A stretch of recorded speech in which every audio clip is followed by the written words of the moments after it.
So, welcome to the Men's ADHD Support Group in conjunction with ADHD Essentials. Brendan Mahan is one of our board members. He is the wizard to the King Arthur's table that is our board membership. I really appreciate him taking the time to give us his wisdom, be the devil's advocate that we don't want sometimes. But we need I try to that do it voice of kindly. reason. I just want to say thank you to everyone who supports us, who was willing to donate to come to this event. Y'all's support means the absolute most to me. And I just want to, from the bottom of my heart, thank you so much. I really mean it. And all of that being said, Brendan, take it away. Yeah, sure. My name is Brendan Mahan. I'm the host of the ADHD Essentials Podcast. I'm the creator of The Wall of Awful. I'm on the organizing committee for the ADHD conference, and I am on the board member for the Men's ADHD Support Group. I work with parents I run online parent coaching groups that actually start in February on the 12th. So if anybody cares, send me an email. And I also do one-on-one with folks as well. I work primarily with adults one-on-one because the time when I would work with a kid is when my kids are home and need help navigating freshman year in high school. So they win because they're my kids and yours aren't. And I don't mean that cruelly. It's just the nature of the beast. So today we're going to talk about just a lot of stuff. We're going to talk about goal setting. We're going to talk about the wall of awful. I want to invite you, if you have a notebook that you're writing stuff down in, or you've got something open on your computer or whatever, if you're listening to this later on, okay, take notes. Sure, I'm going to say some stuff that is hopefully smart. But what I really want you to do is write down goals. Use this to start setting some goals as we talk about how to do that and why we would do that. That way, you're in a spot where you're applying this information immediately, as opposed to just, I'll remember that and do it later. Particularly where this is being recorded, it will be shown later. So if you come back to it later, find the YouTube episode, find the podcast episode, and actually use this as a guide as much as possible to do the goal setting that you probably need to do. I know I do. I'm setting goals just like everybody else is. It's January. So when it comes to the wall of awful, that's my model for the emotional impact of repeated failure that comes with ADHD. It comes with neurodiversity. It comes with neurotypicality. Like, everybody has a wall of awful. But people who have ADHD have more walls, and their walls tend to be bigger. So when it comes to navigating these walls, we want to know how. Let me first start off by describing how a wall gets built, and then we'll talk about how to get past them. So the wall of awful is built from emotional bricks, right? Every time we fail, we get a failure brick in our wall. And along with the failure brick, we get a disappointment brick. And we get possibly a rejection brick, because that disappointment brick is not just for ourselves. We also get one for everybody whose opinion of us matters as it relates to this particular failure. So if we're feeling like, oh man, my boss is going to be so mad at me and isn't going to like me anymore, or is maybe going to fire me because I screwed up on this thing at work, there's a rejection brick. It doesn't matter if we've been rejected. It doesn't matter if our boss is disappointed in us. It only matters that we think that that's going to happen. We'll find out when we talk to them whether it really did or not. But those bricks land anyway, unless we're careful and we talk back to those voices in our head that are like, Jim is going to be so mad at us. He's going to fire us. This is our last chance. We're done. Yeah, but is that true? Maybe it's not. Maybe that was true a year and a half ago, but since then we've improved and everything is going smoothly. And this is the first time we've messed up in a year and a half, and we're reacting to it in the same way that we would have back then, even though it's not a valid reaction and we should be working to respond instead. So things along those lines are what we want to be paying attention to. These walls that get built by these negative emotions, some of them are valid, some of them we can talk back to and maybe reduce their strength or keep them from landing entirely.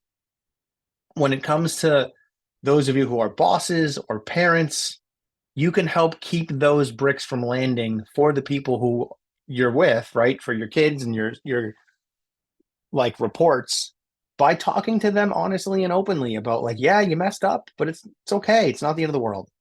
We can move on from this. It's just a small problem. Folks with ADHD, with our rejection sensitivity, we tend to respond more strongly to failure because what we're responding to really is the fear of rejection that is hiding behind that failure. So be prepared for that. The wall of awful is also a model for the abstract concept of negative associations, right? Negative emotional associations. It's a way to make that more concrete. It's a way to talk about difficult emotions with our peers, with our kids, with our spouse, with our friend, with our boss, with our reports, with our coworkers, with our clinicians, with our coaches, with whoever, right? It's a way to just think about this in a more concrete terms. It's also a trauma model, and that matters. I really want to be clear. The wall of awful hides trauma. So if you're thinking about what your walls of awful are, you might find that some stuff comes up for you. If you don't have supports for that, be prepared to find them, right? Be prepared that you might need to go find a clinician, find a mental health support person. If that's not something that's in place for you right now, don't go overboard on trying to figure this stuff out, because we don't want to end up going down a road that's not safe. And particularly if you're doing this with someone else, like your kid or something, know that something might come up for your kid and be prepared to manage that stuff. It doesn't have to be anything big. It can just be like, my teacher's really mean to me. You got to be able to handle that. When it comes to getting past the wall, there's 5 ways people try to get past the wall. 2 of them don't work. 1 works but isn't healthy, and 2 work pretty well. The first one that doesn't work is staring at the wall. That's a really big wall. Wow, it's so overwhelming. I don't want to go anywhere near it. I'm totally overwhelmed by this task. That's not useful. The second one is when we're looking at the wall and we're just sort of like, I can go around that. I'm going to go around that. And we try to go around it. You're not going around this wall. It's a metaphor and it's infinitely wide. I know, because I made it up. What's going to happen is you're just going to get distracted. You're going to end up doing something else instead. So be prepared for that eventuality. Be prepared for like, something else might happen that is not what I want to be doing, right? When it comes to the first way that gets us past it, this is where we're getting into some stuff that can be a little bit damaging. The first 2, we're just not getting anything done. The second one, we're going to get there. We're going to get to the other side. But we're going to do damage on the way, because the first way is smashing through the wall. We might smash inwardly, we might smash outwardly, but we are smashing, and that is damaging. So if you're someone who tends to go, I suck, what's wrong with me? Why am I the worst ever? I hate my ADHD. I hate the fact that I can't do anything. I'm such a bad dad, brother, husband, employee, boss, whatever. If you're that person, that's you smashing inwardly, right? Like, if I can't do this, I don't deserve to fill in the blank. If that's what happens, you're going to use that energy and those emotions to crash through the wall, and you're going to probably engage with the task, but you will have hurt yourself in the process. Not great, not useful. The first way that gets us to the other side of the wall that actually is useful and does work is to just climb the wall. And climbing the wall looks like processing these emotions, sitting with the dread, right? Dealing with the fact that this makes me uncomfortable, but I still have to do it. What am I going to do about that? How am I going to come to terms with this? That is like workshops after workshops after workshops. I'm going to kind of gloss over that, but that's a big deal. It's not something that's necessarily easy to do. So I want to honor the fact that this is bigger than what I'm talking about right now. The second way to get past it, that it works and is healthy, is to put a door in the wall. That's just changing your emotional state. So those of you who are like, I need to go to the gym, I got to go to the gym, and you're not going to the gym, and then you turn on Metallica or I don't know, Tupac or the Rocky IV soundtrack, and you're off to the races. Now you can activate because the music is getting you going. That's putting a door on the wall. Music is great for that because music is built to affect us emotionally. That's pretty much its entire job.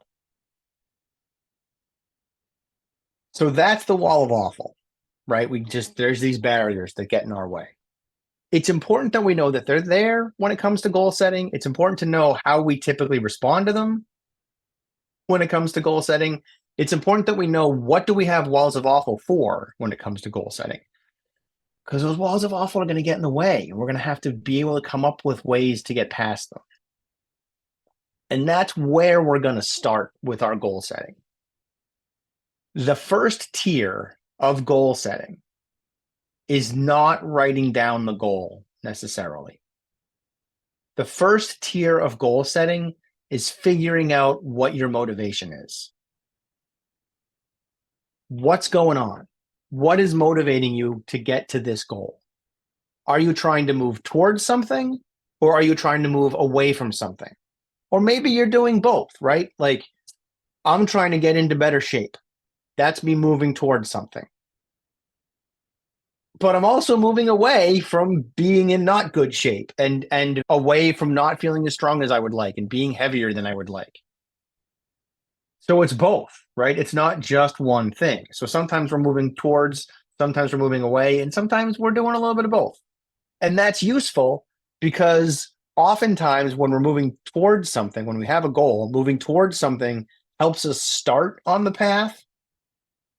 And then moving away helps us stay on the path. There's all kinds of studies that are finding this is the case.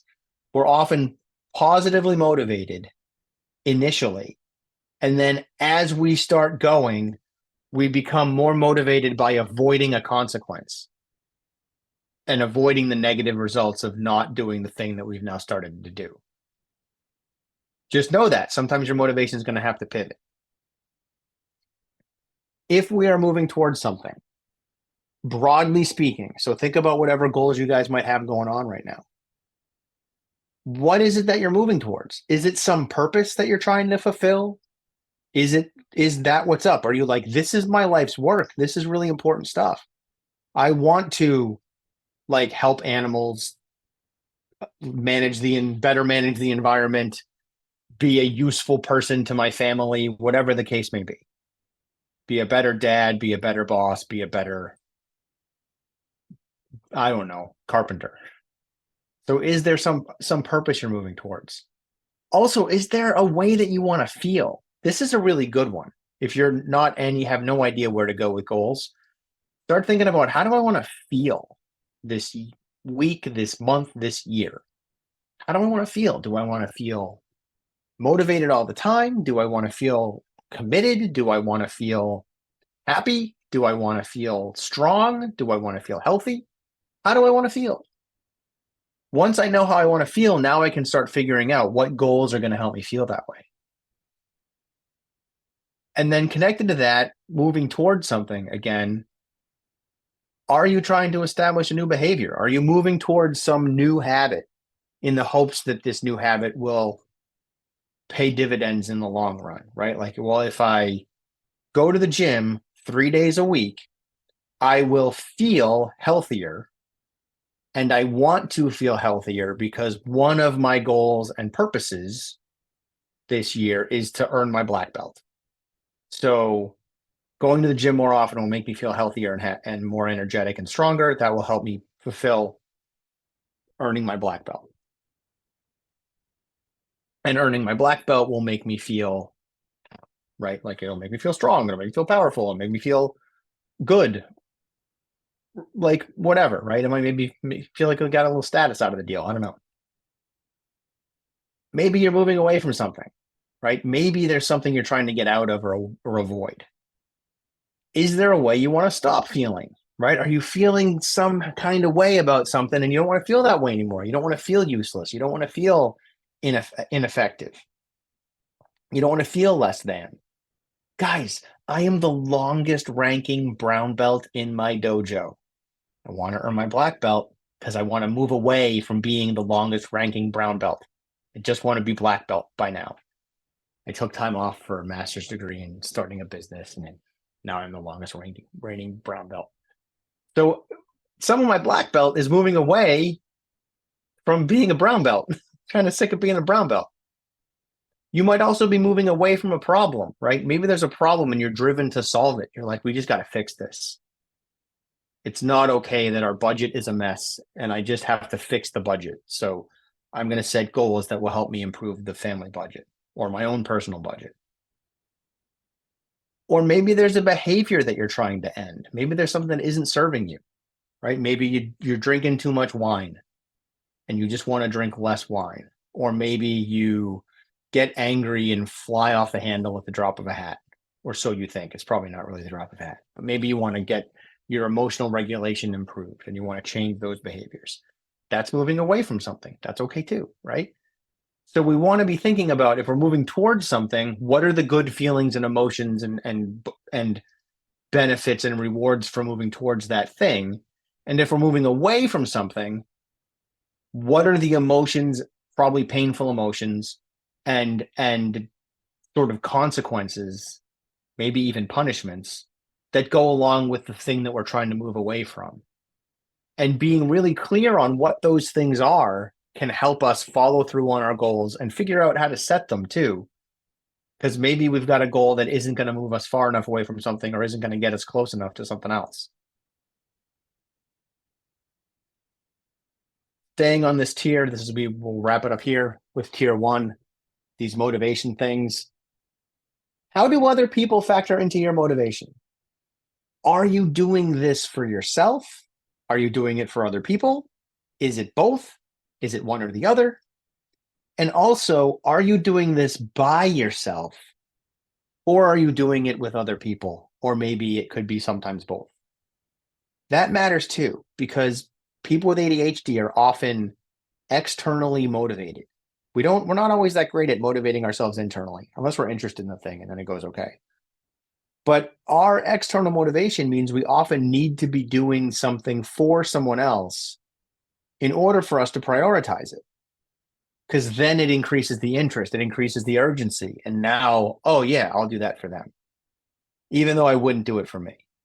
Even though it's maybe the same thing, right? Like, there's plenty of people out there who couldn't quit smoking and couldn't quit smoking and couldn't quit smoking. And then they flipped it and said, I want to see my kid graduate or get married. And all of a sudden they were able to quit smoking because they weren't doing it for themselves anymore. They were doing it for their kid. That's something we need to pay attention to, right? Figure out, when it comes to other people, are they going to help you? Are they going to hinder you? How much do you need those people involved in your goal setting? And should they know about what's happening? If they should, cool, talk to them. And when it comes to doing stuff with other people, you can always ask for help. That's always, always, always a choice.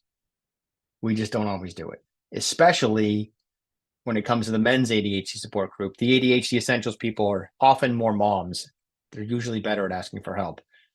Men are typically not that good at it because we feel like we have to do everything by ourselves. And that's just not true. It's just not the case. So men often are more likely to struggle asking for help. Ask for it. I'm a guy who is not that great at asking for help too. I asked for help 3 times today for the same problem. So 3 different people. It's working out, right? I'm finally learning how to ask for help. It's taken me years and years and years, but I want to throw that part out there too. Tier 2 of goal setting. Probably one you guys have heard about, but we're still going to talk about it because you can't talk about goal setting without doing it. And that's SMART goals, right? We want to set SMART goals. SMART is an acronym, S.M.A.R.T. The S stands for specific. We want to have a specific goal. We want to get as clear as possible on our goal so we really know what it is that we're doing. What is my goal? Is my goal to quit smoking? Cool. When? Right? Like, quitting smoking is not a goal. We got to put a date on it. We got to go deep into what do we mean by quitting smoking? When do you smoke? Where do you smoke? How are you going to quit?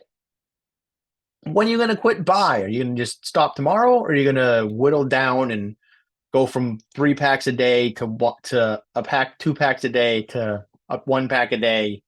Well, I don't know. Like, it depends on how that habit works for you. The more clear we are on our goal, the easier it's going to be to visualize it, which is going to make it easier for us to get that motivation and those emotions on. And it's going to be easier to attack that goal because we're going to be able to know what are the steps, right? If we're clear on it, we can then figure out the steps that are going to lead us to the goal. M in S.M.A.R.T is measurable. We want to be able to quantify our results. So quitting smoking, right? Dope. How are we going to measure that? Are we measuring it by the number of packs per day going down? Is it just 0? Like, how do we know when we're done? Or a goal that I have to set a lot of the time, that I have to SMART goal, is my email. I really struggle with my email, trying to get better at it. One of the things I have to do is I have to say every day, I am responding to 5 emails today at a minimum. Because, like, there's days when I get 3 or 4 emails and that's it. And then there's days when I'm inundated and overwhelmed. So right now I'm rolling at I can do 5 emails a day and it's an okay pace, right? I have a couple of days a week where I need to do 10. I had to make it measurable because when I just think I need to check my email, right? That doesn't work. Checking my email just means I read it and then I checked it, I guess. But reply to 5 emails is a very different animal, and it gets me engaging with my emails in a different way. We also want to make sure that our goals are achievable. That's the A in S.M.A.R.T. So is this something you can actually do? Are you actually capable of achieving this goal? Right? I mentioned my goal of trying to get a black belt. By the end of the year, I intend to have my black belt. Is that achievable? Yeah, that's achievable. If I was a white belt, it wouldn't be, but I'm a brown belt. It's a little tight. I'm not totally positive that I'm going to be able to be ready because I have a lot of other things going on in my life that also factor into me getting a black belt. I'm writing a book. I'm running online parent coaching groups. I'm probably going to do a summit with my friend Caroline later on. I have a podcast that I post. My kids are freshmen in high school and need more help than they did. Like, they sort of needed a lot of help at the beginning of the year. Then they didn't need any help anymore. And now we're back to them needing more help. So that's slowing me down a little bit. There's other stuff that factors into me achieving my black belt. Even something as basic as, like, my wife wants to dance more. Yeah, my wife matters to me. I'm going to go dancing with her because that relationship is important to me and we enjoy dancing together. So I will sometimes put down a Kempo thing in order to go dancing with Amy, or I might put down an ADHD thing to go dancing with my wife, which then means I need to put down a Kempo thing later so that I can pick up the ADHD thing when I would otherwise do the Kempo thing. We got to know, is this goal achievable? I'm hoping the black belt thing is, because, man, I'm sick of being a brown belt. But it means I have to be focused and really attend to it. Then the R in S.M.A.R.T is relevant. Is this goal relevant? If anything, that's where the black belt one might fall down. And that makes it less achievable, right? Because relevant means, are you prioritizing this goal? Is this a goal that matters enough for you to make it a priority? I just rattled off a whole lot of stuff that I could theoretically be prioritizing over earning my black belt. And that's relevancy. If any one of those things would just slow down, I could earn my black belt in a heartbeat. But I have a lot of different tendrils of attention dancing around in my life with various things I need to focus on. That means that the thing that is fun, like, is the thing that's going to get put down more often than not. And as important as Kempo is to me, it's a fun thing. It's a hobby. It's not something that's going to earn me money. It's not something that's going to, like, help my family be healthier and better. So sometimes it's the thing that I can't prioritize as much as I might want to. And it's also a thing that requires a ton of practice in order to get good at. These things combine, right? The relevancy matters. The last letter is T. That's our final letter for SMART. And that means time bound. That's what it stands for. We got to put a deadline on our goal. We have to know when are we done? So my sensei tests for black belt in the summer and in the winter. I don't think I'm going to be ready for by the summer. I don't think I'm going to be physically in the kind of cardio shape that I need to be in. But I can swing it by the winter. So I'm aiming for the black belt at the end of the winter.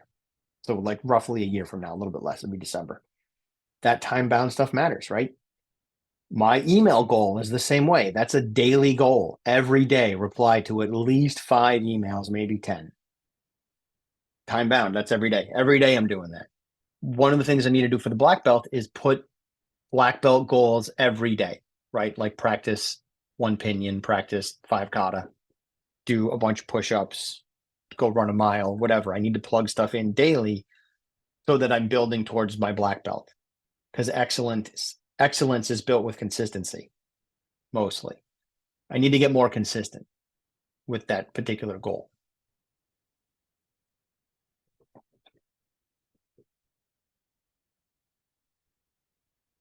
Moving into tier 3.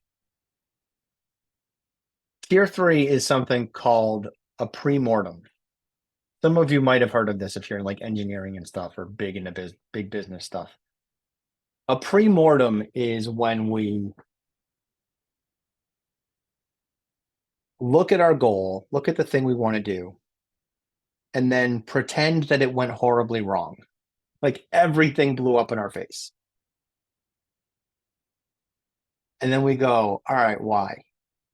Right? So the first step is we've got this goal. How are we going to accomplish this goal? How? What are the steps? So we can't just say, I want to lose 20 pounds. Cool. How? Are you going to eat different? Are you going to exercise? Are you going to cut your arm off? Like, how are you going to lose those 20 pounds? Once we know how, then we can look at what are the steps involved, right? Like if I eat terribly right now, I need to lose 20 pounds. Is it realistic of me to say I'm just going to eat salad for lunch every day? Probably not. But can I eat 1 cookie instead of 2 cookies? Probably I can do that. Can I add a salad to go along with my hamburger that I eat at lunch every day? Probably yes. Could that mean I could have a smaller hamburger? Yeah, that probably I could do that. Right? Like these kinds of things. We want to be as detailed as we feel is appropriate. And really, like, be a little more detailed than you feel like you need to be, because most of you have ADHD and you're either going to get really detailed, and if that's you, maybe pump the brakes. But most ADHD folks are less detailed. We need to be a little more. My ADHD autism folks, probably you can be a little less detailed, unless that helps you motivate and activate. Step 2 of the pre-mortem, once we've got this plan, is we go, cool, let's think about how this could go off the rails. Why might this blow up in my face? Be as bananas as you want. If you want to like go, well, an asteroid could hit the Earth. Sure, cool, do that, right? A safe could fall on my head. All of these things could happen. But once you're done being ridiculous, bring it back down to earth and think about what's realistic, right? What might happen situationally that could undermine you achieving your goal? I did this earlier when I talked about my black belt, right? I might have to prioritize my kids over ADHD, which might mean I have to prioritize my black belt. I might have to prioritize ADHD over my black belt. I think the example I used was dancing with my wife, but the kid one is also there, right? There's a cascade effect that happens when one thing interrupts something else, then that goes down, right? It just keeps rolling down the hill till the thing that is least important is the one that gets kicked off. Also, let's be honest with ourselves and think about how our ADHD may undermine our chasing down of this goal. What might it do to make it harder for us to achieve this goal? It's going to do something. If ADHD wasn't getting in the way, we wouldn't have ADHD. But we're living life on hard mode. And as long as we are living life on hard mode, we may as well be honest about it, right? I might not do the best job checking my email because I might forget. I might not lose 20 pounds because I tend to eat impulsively. Or I tend to forget to pack a healthy lunch and then I end up eating something crappy on the road because my job takes me all over the place, right? Now we've got the situation of you travel around a lot for your job being added into ADHD, which is causing you to often forget to pack a healthier lunch. That might mean we need to systematize packing a healthy lunch. What other habits or tendencies do you have that could undermine achieving your goal? What else might get in the way, right? If you have a habit of always having a cup of coffee with a whole lot of cream and sugar and stuff in it every morning, that's going to make it harder to lose some weight, right? If you have a habit of like not dressing your best, but you're also trying to go out there and be and impress folks, like that might undermine things, right? Maybe the environment you're going out into requires a shirt and tie and a suit, and you're like, but I really like hoodies, and you're wearing a button up, but there's no tie and there's no suit coat. It's a button up with a hoodie over it. If that's what's going on, but it doesn't suit the environment that you're traveling into, that might cause some problems, right? So what are your habits and tendencies and how might they undermine you in big and small ways? And are there any plausible, unexpected events that might undermine your goal? This is really my way of saying, what haven't you thought of, right? Like what have you not thought of that is probably something that could happen, or at least maybe? Because as ADHD folks, we get stuck in a rut sometimes and we get really drilled down into this is what's going to happen, right? And then we don't necessarily draw the connections we might want to draw. This happened with this workshop for me. It's not the perfect example, but it's a pretty good one. We had this booked for Tuesday at first, Shane and I. And I was just compartmentalizing. Like I looked at the date. I was like, cool, the 23rd is dope. Like I'm clear on that Tuesday. I probably didn't look at the date. I probably just looked at my calendar. I'm clear on that Tuesday. Is the 23rd? Okay, cool. Let's book it for the Tuesday. Because what I was doing was going, when do I have open slots? Wednesday, I tend to spend with my kids. Thursday is Kempo. I'm not there right now because I'm here. Friday is unpredictable because kids have friends over. Friends of ours want to see each other. That makes it hard to do something quiet like this. Monday is maybe an option, but I think there's another reason on the men's ADHD support group why Monday didn't work. So I'm like, Tuesday, cool, let's do it. And then, I don't know, like 2 days later, I looked at my calendar because I was scheduling stuff for my kid's birthday, which was Tuesday. I just didn't make that connection when we first booked this workshop. So we had to change the date to today, which meant I had to skip Kempo, which is fine, right? But there's that cascade effect. Kempo is the thing that gets skipped, right? At least I'm consistent. So we want to think about like, what might we be missing? Because we compartmentalize. I was in work mode. My kid's birthday is family mode. The wires didn't cross, right? It just didn't work out.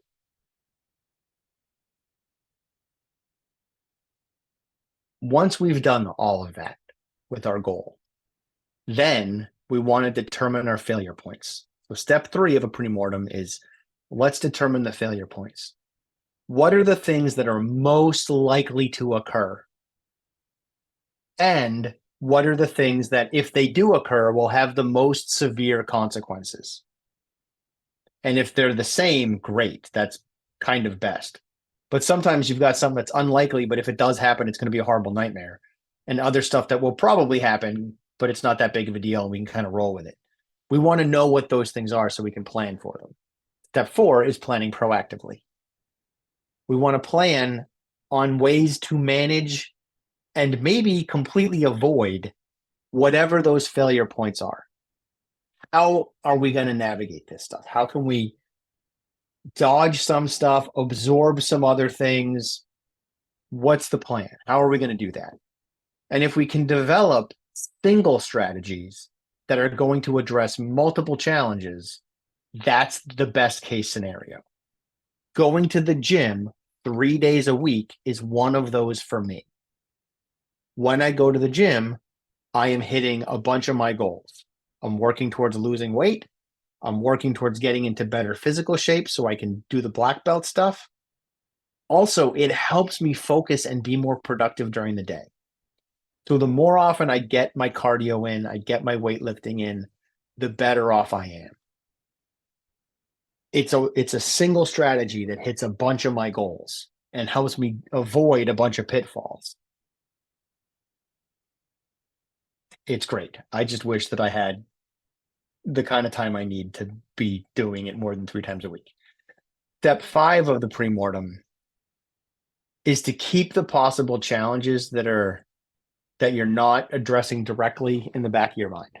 Right? What's the stuff that you thought of, but it seems unlikely, so it's not really a priority. We're not going to plan for it. We'll just kind of know it's there. We don't want to not plan for it and then pretend it doesn't exist.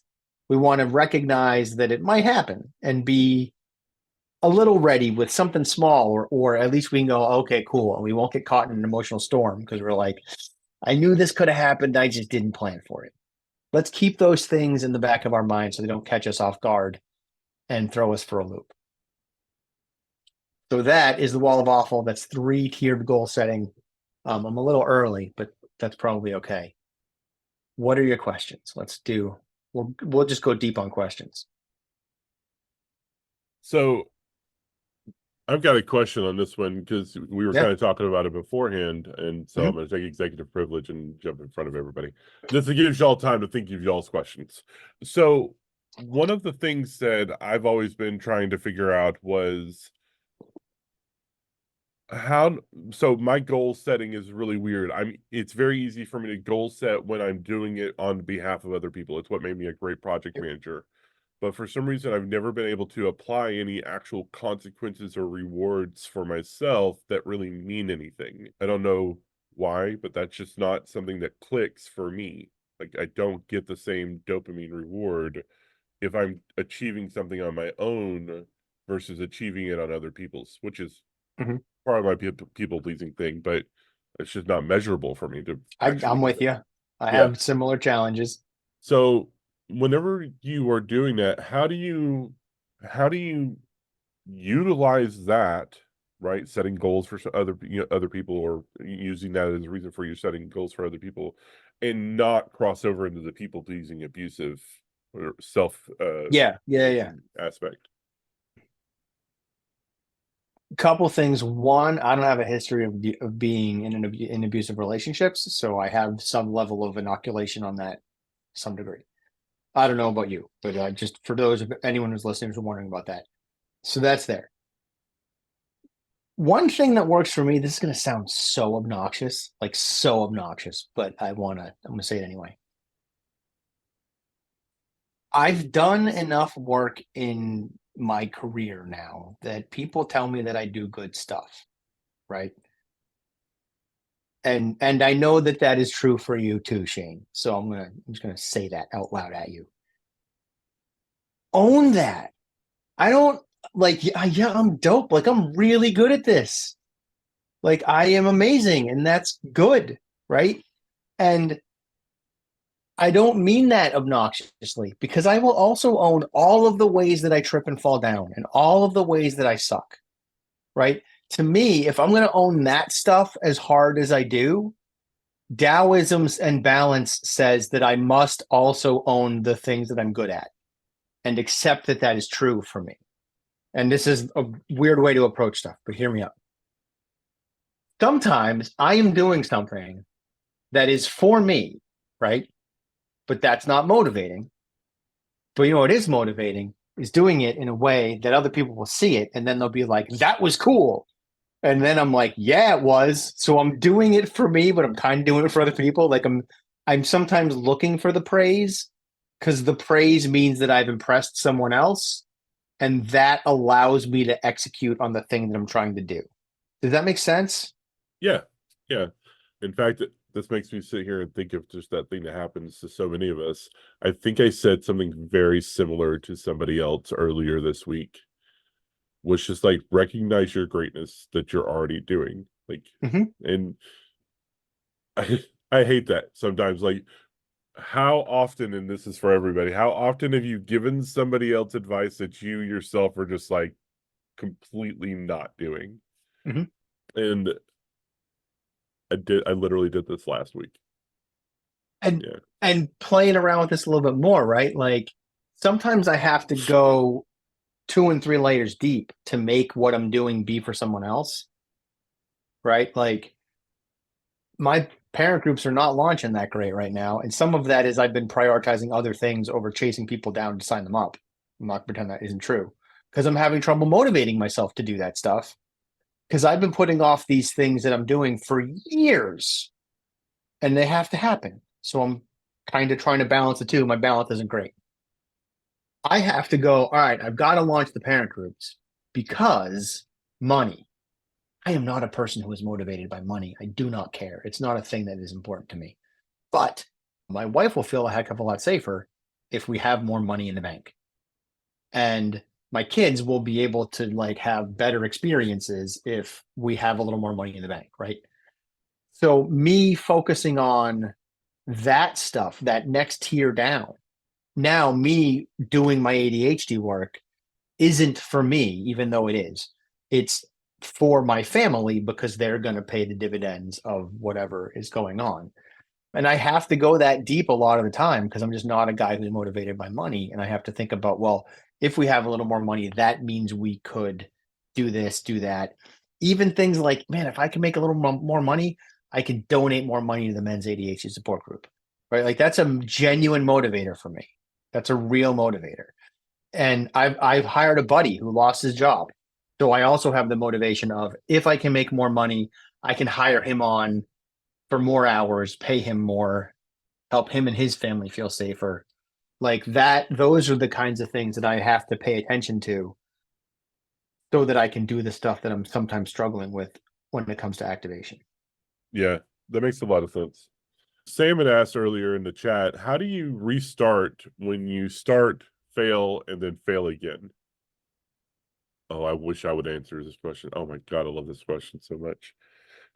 Like some of it, how do you restart when you start, fail, and then fail again? So first, start different. That's step one, right? Like I just gave you some new things to do. Do a pre-mortem with whatever you're failing at because you have data. You failed twice at that thing. That's awesome because that tells you a little bit what you're facing and how you're failing, right? Maybe there's a pattern in there. Usually we need 3 to find a pattern, but we can extrapolate from 2. If it's the same thing, cool. What does that mean? Does that mean this isn't a thing worth doing and I should try something else? Does that mean that this is still something worth doing and I can figure it out, but I have to think harder and plan more before I execute? Possibly. Like that kind of stuff. What one thing we can do is we can stop looking at failure as the end. Like failure can be success if we're getting information from it, learning from it, and able to move forward. But I want to say like the cushion for failure varies person to person and family to family, right? I don't want to pretend that like someone who does not have much money has as much space for failure as someone who has a lot of money because they just don't. And I want to honor that up front. But the more we can learn from our failures, the more we can roll on into success. And also like your failure doesn't have to reflect on you. It doesn't have to be your fault. It doesn't have to make you a bad person. It's just like learn, right? Failure typically comes from a lack of skills or a lack of resources. What are the skills and or resources that you're missing? How do you get them? Re-engage once you've got them. And Shane, if you've got thoughts on this, like I don't have to be the only person who knows stuff. Yeah. So you definitely talked about it. Like, look, we need to understand that failure is literally the only way we grow. Yep. It's it. There's no way we get anywhere as a person, as a family, as a business, or as a society unless we fail, right? And a lot of us get stuck in that comfortable bubble of safety, which means we may have cut off a lot of people around us. We may just be kind of in our bubble of, I don't have to try hard because if I try hard, I'll fail and I don't have to do that. So I'll just be in my bubble. And this is where we have to start really breaking through once we understand our motivations, why we do things. We talked about this in the Dr. Dotson things, the NICA, novel, interesting, challenging, urgency, passions.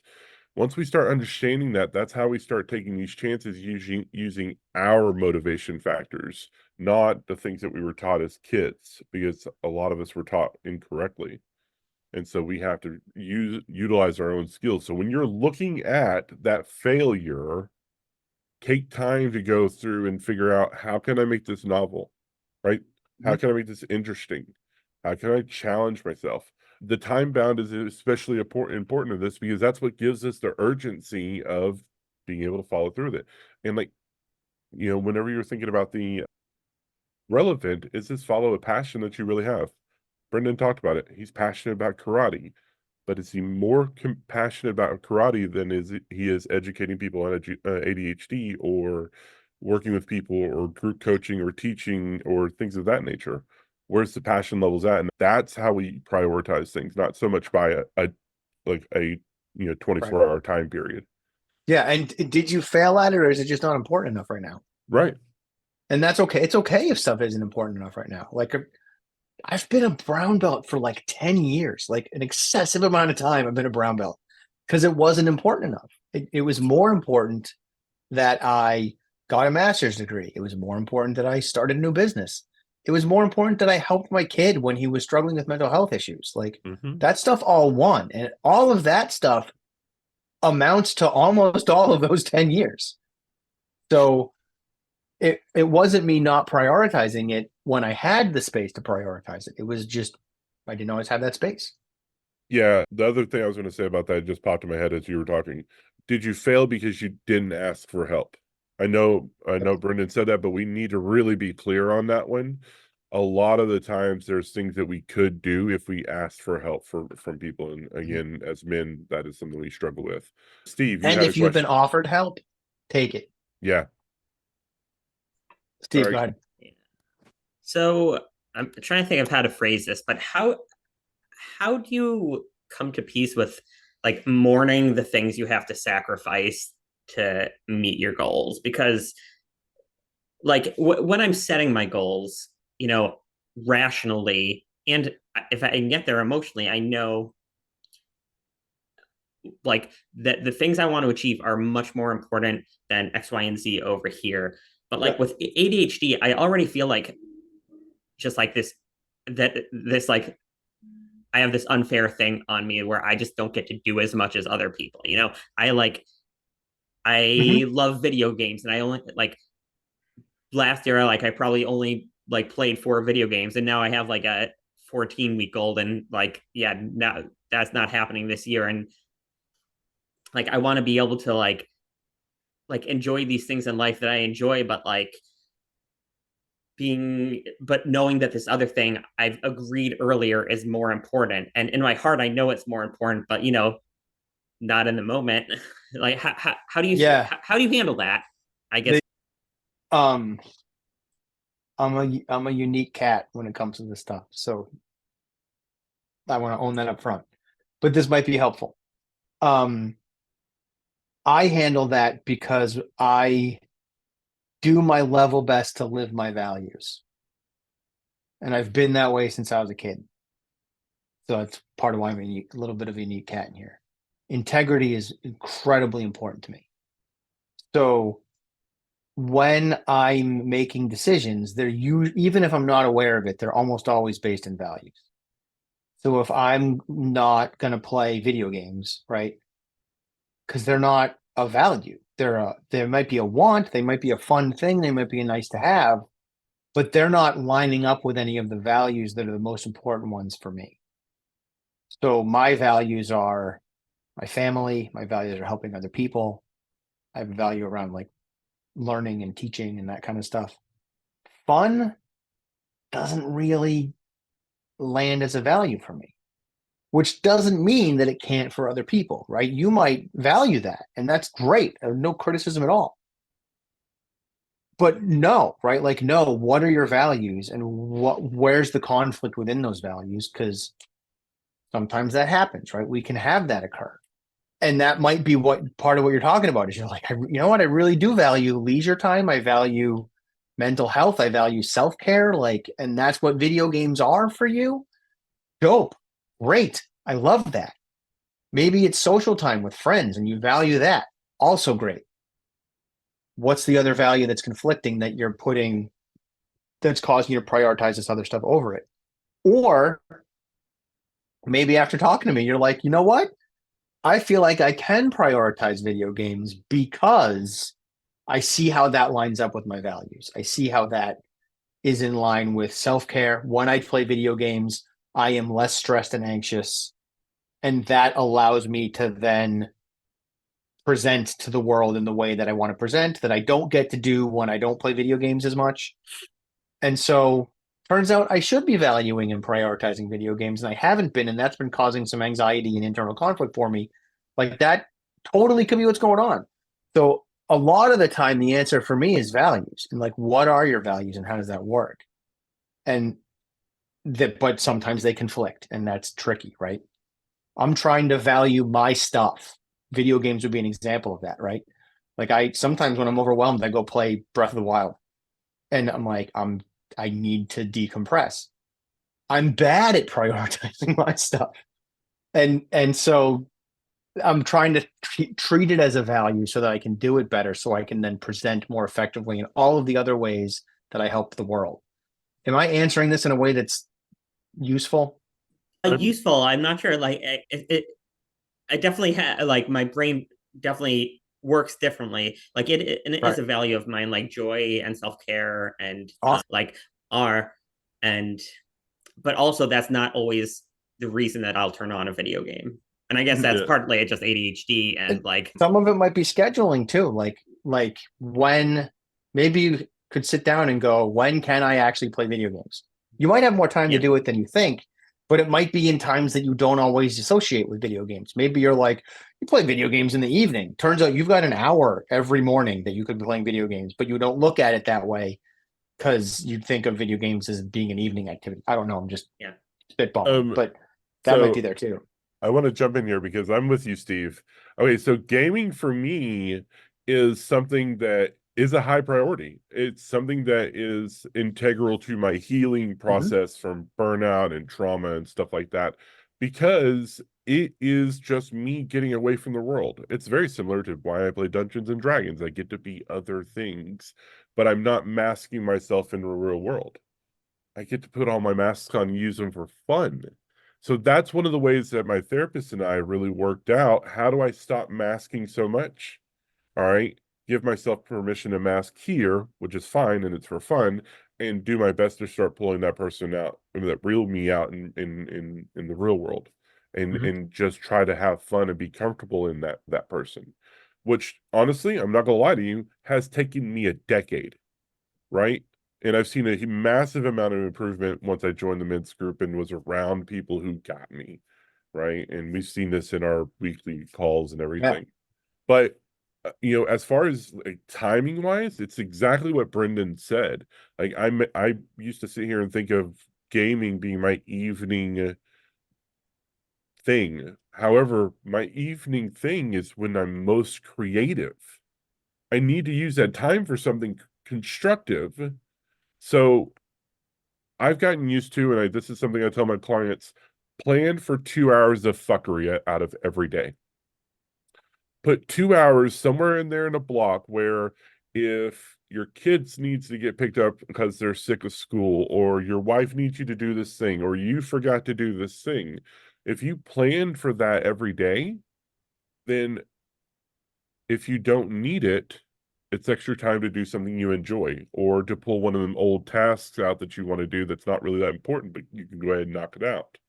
Or you can play a video game, right? Yeah. You're kind of rewarding yourself for setting up the structure in your day, being productive for this 5 to 6 hours that you are naturally going to be productive, and then 2 hours just in case something comes up.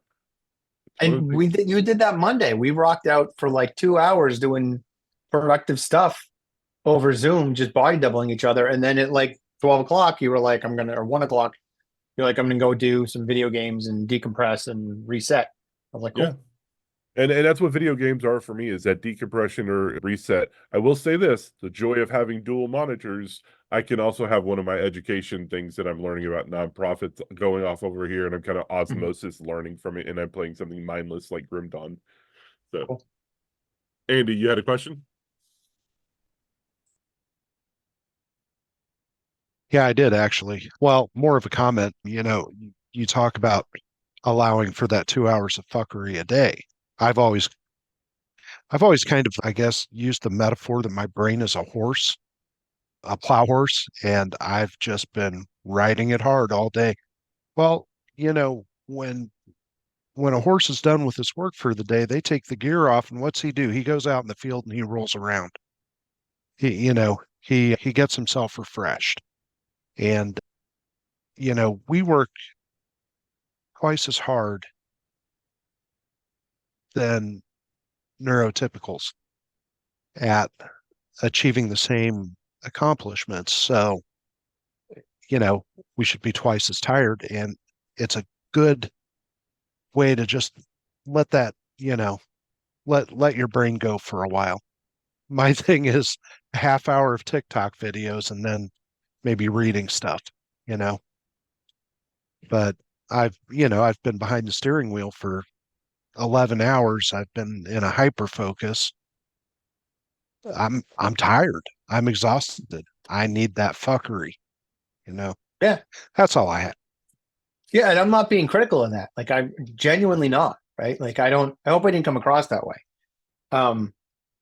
It's all in what your values are, right? And I'm not saying that self-care and goofing around and doing and that stuff isn't a value. It is. And it's an important one because it's part of how we reset. And really, it's not even that you're like, the value there is self-care. The video games or whatever is just the window dressing. And as long as it's not getting in the way, you're good, right? Because I mean, you could also make a case that, like, well, a glass of wine is self-care. Yeah, but a whole bottle, now we're starting to have some problems, right? Same idea with video games. So as long as you're controlling it and spending an appropriate amount of time on it, it's not getting in the way of doing the other things you need to do, you're good. Well, and I don't feel like you can't let it interfere with those other responsibilities. Take the Right. time that you need, but don't take too much. Yeah. You need to prioritize things. And yeah, we need that break. We Yeah. need that hour or two of mindlessness, but then Right. get back at your responsibilities because, at the end of the day, there's still more day to go. Yeah. And I only bring up the time thing because I've certainly worked with clients who they were like 5-6 hours of video games a day. And how come we're not getting anything done? You're not getting anything done because you're spending 5 or 6 hours on video games a day. You can't. You don't have enough hours in the day. I will say on that one, I do have to set an alarm. And Mhm. and me and Alexa have a good relationship. She is my other wife. My wife knows about her. It's a polyamorous thing. Y'all can deal with it. However, I get to yell at her because she's a computer. And Mhm. until Skynet goes in place, I'm good. So it's much better for me to get mad at Alexa for telling me, hey, you've got 15 minutes to play your game. Mhm. I can live with that because my wife isn't having to come in here and tell me you've got 15 minutes on your game and having to take on that responsibility, right? And my wife has Right. been so amazing for me. And I kind of said this about this in the chat. Part of how I get myself to do things that are things I don't enjoy are because I know that a lot of these things that I don't enjoy doing, my wife would appreciate. And she's been so good to me that she deserves me to really try and move forward and be the husband that I can be for her. And that's hard because a lot of my brain sits here and says, you're not worth her. Right. And we heard that as from childhood on, we hear that all the time. You're not worthy. And she's always worked so hard to make me feel worthy. And I got to respect that. And that's one of those things that secondary importance can actually help us if we put it into nick up, right? Novel, interesting. This is the challenge I have for myself. And she gives me deadlines that help me quantify when she needs things done in a kind manner with grace, right? And that's a passion for me. So this is kind of how we have to twist things to make sure that that works within our strengths. Since this is the there. men's ADHD support group, and I think we only got one person here from my world, I'm gonna pivot out of ADHD for that one and pivot into man for a second. Here's what's up. If you feel like you are in a situation where your spouse or your job or whatever, where you're like, I'm not worthy because ADHD has been sent, or having ADHD has caused that message to get sent to you a lot. Here's what I like, tap into that man stuff a little bit and go earn worthy. Like, look at it from that angle, right? Like, because I get that, right? I was playing above my head when I got my wife. I was playing way above my head when I married my wife. In terms of like, she's made more money than I have the whole time. But I earned worthy, right? Like, I figured out what my contributions were and what I brought to the table and how I could earn my being worthy of her. And probably my wife has felt that way at times too, but it's very much a man, like male culture and male value stuff comes up with like, you got to earn it and pay your dues and like that stuff. Tap into that in a healthy way, not in a toxic way. Tap into that a little bit and see how that reframes stuff. Instead of going, I'm not worthy, I just suck. I'll go earn worthy then. Like, if I'm not, I'll just go earn it. Do. Right? That might be useful. Yep. Any other questions that are out there? By the way, Brendan, thank you very much. I appreciate that. Any other questions out there from anybody? Feel free to ask them. If not, I'm just going to sit here and start riffing and bouncing ideas off of Brendan. Yeah. I'm looking through the chat and seeing what's been being talked about too. It's a lot of like strategies and stuff. Steve, you asked, or you said about I need an alarm and usually need someone else to know that I plan on stopping at the time. The alarm won't cut it. I actually have a trick on this one that worked for me because the alarm is too easy for me to snooze. So I got an app called Alarm Clock Extreme. It's an XTRMEME. All of my alarms are defaulted to having to solve a mathematical equation to be turned off. And my phone is loud enough that if it's on and that alarm goes off, and even if I have my headphones on, my wife will hear it. And then she'll get to come in here and tell me, or something along those lines, or my kids will hear it and they'll come in like, Daddy, your alarm's going off, right? So sometimes we actually have to make the alarm more difficult to turn off, or or something along those lines, or have redundant alarms, because that can be a thing too. I had 4 at my wedding. Yeah. Make sure I woke up. Apple has one called Alarmy. So I got another idea. Feel free to hate this, like all of my ideas. You could, if you have trouble getting out of video games, theoretically, if you have a coffee maker, you could set the timer on your coffee maker so that it will start like 3 or 4 minutes after you need to be done playing video games. And then just don't put the pot under the coffee maker. Brendan, you're trying to burn my house. You're trying to burn down my house. If you don't stop playing video games and go put that pot underneath that coffee maker, you're going to have a mess in your kitchen. The Men ADHD support group do not support burning down your kitchen. It's not going to burn anything down. It's just going to pour coffee all over your counter and floor. No, I will say another thing for me, Steve, was having a voice actually say it, which is why I actually lean on Alexa. Mm-hmm. There's a difference in our brain when we hear a da da da da da da. That's annoying. Having somebody actually say something can actually trigger it out of our heads. So, and I use a 3-tier thing for Alexa too, not just for goal setting. I have 3 tiers for Alexa, where when I set my Alexa for a reminder, the first reminder goes, Brendan, this is your reminder. I don't know. Go stop playing video games, right? The second one says, no, the first one says, this is your reminder. Stop playing video games. The second one says, this is your reminder. Brendan, stop playing video games. And the third one goes, this is your reminder. oh my God, stop playing video games. And so it like escalates, kind of. I mean, it's like a robot voice, so there's no emotional content, but the oh my God is me trying to put that in there. And that helps. It helps me know where we are. I will say when I say that I need someone to help me get out of video games, that's something I do proactively, and it actually helps me a lot. Is I will say, like, I will tell someone that I want to be off by a certain time, and I importantly don't make them get me. If I'll not finish that, I will. Don't lie to us, sir. This is a safe place. I will not make them ask me to go off. I will say, like, if it's my wife, I'll say, like, I'm going to be off at this time, and she sees me stop playing video games. And if she's not around, I will text someone and say, hey, at 9 o'clock, I'm going to stop playing, and I'm going to send you a text and let you know I'm done playing. If I know it's a night that I really need to be done at a certain time, I can't do that like every single time I play, but that's usually the most powerful thing for me. And like, I mean, that'll only work if you're not honest, and I'm not going to lie about something that trivial. Yeah. Right. I mean, and honestly, what you're describing is what I do use Alexa for, is because, yes, I can, like, logically and all that stuff, but there's something about the tone, like the words coming out, that really does resonate with me the same way as if I was to get somebody to text me or something like that.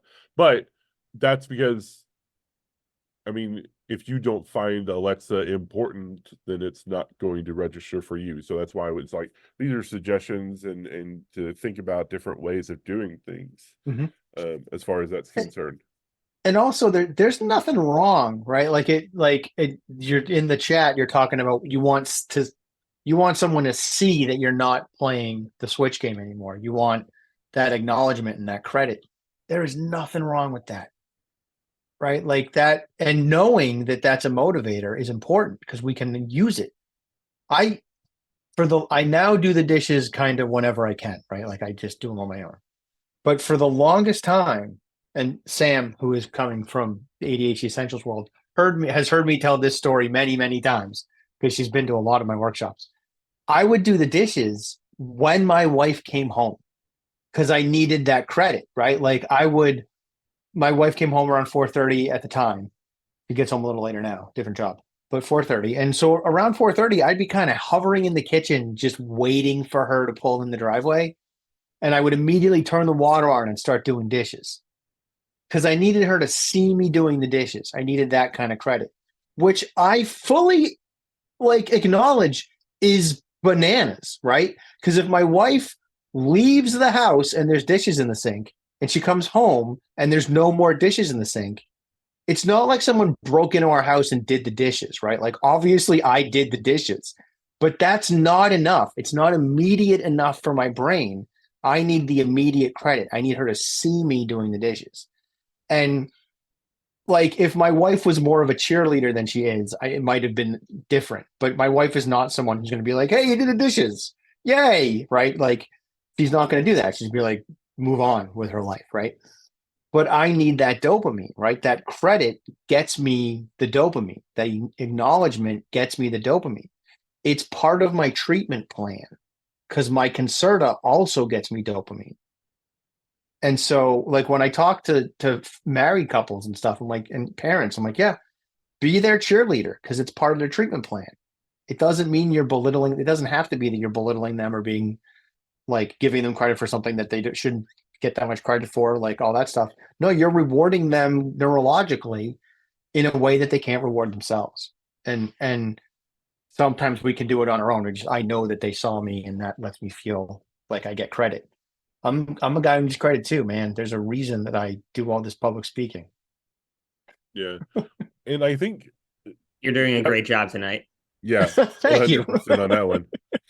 Like, that's one of the things that I've always been that when I was sitting here talking about this earlier, like, one of the reasons why I'm so passionate about making my wife happy and saying that she deserves it is from literally early on in a relationship. She said, what do you need from me?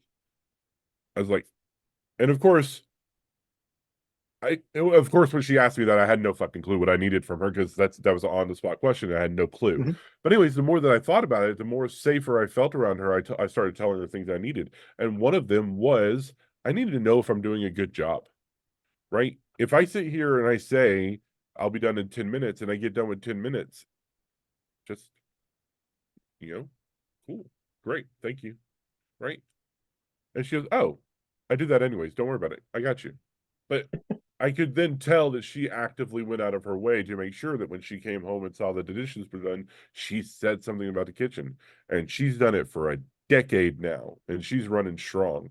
So that's what I mean by when we find those relationships, or when we find that way to go forward, and kind of agreeing with Brendan here, or not kind of, but I'm agreeing with Brendan here.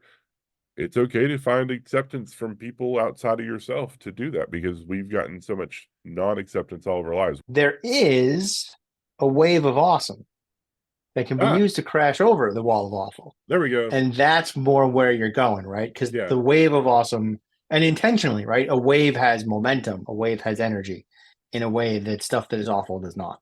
So that's Yeah, there why you go. that's the companion pice. And it connects, of course, to my today's awesome stuff I do on Facebook and all that stuff. But yeah. All right.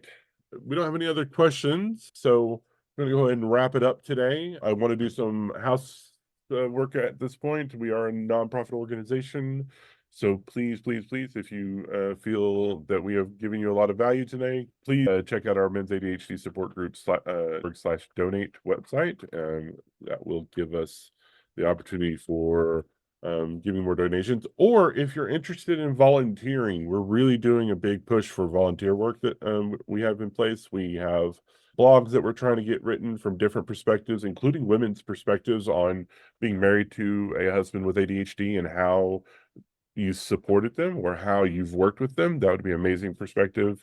We're looking for trans men representation. We'd love to get some trans men with ADHD to talk about what they have.